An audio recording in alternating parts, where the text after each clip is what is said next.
El parc del Fòrum és una esplanada de ciment gris i arbustos que s'estén davant seu fins a impactar amb el mar. No hi ha ningú i només se senten el vent i les onades jugant contra els murs de pedra.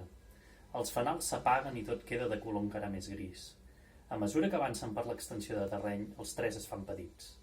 Arriben a l'amfiteatre, que és el límit entre la terra i el mar, i s'asseuen de costat al capdamunt de les grades encarant l'escenari inexistent.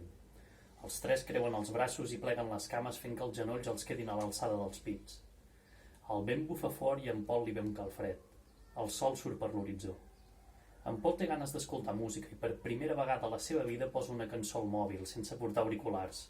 Opta per Toro, del Columpio Asesino, perquè li ve de gust sentir "Lo apostamos siempre todo, bailando, danzando entre los muertos, se hunden los cascabeles", tot i que sap que això no parla de gent com ell, massa ordinari i conformista, i quan a la tornada diuen "Nos vamos a Berlín, no quiero reproches", al·lucina i no sap si és casualitat o és que en el seu inconscient relaciona aquesta cançó amb el seu viatge.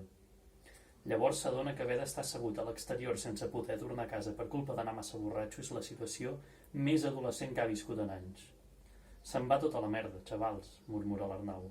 "Arnau", diu en Javi. L'Arnau es gira i se'l mira. "Crec que hauries de marxar amb la Mercè."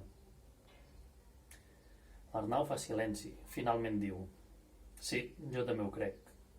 Què cony fem ara?" "Esperar", respon en Javi, i en Pol torna a posar la cançó.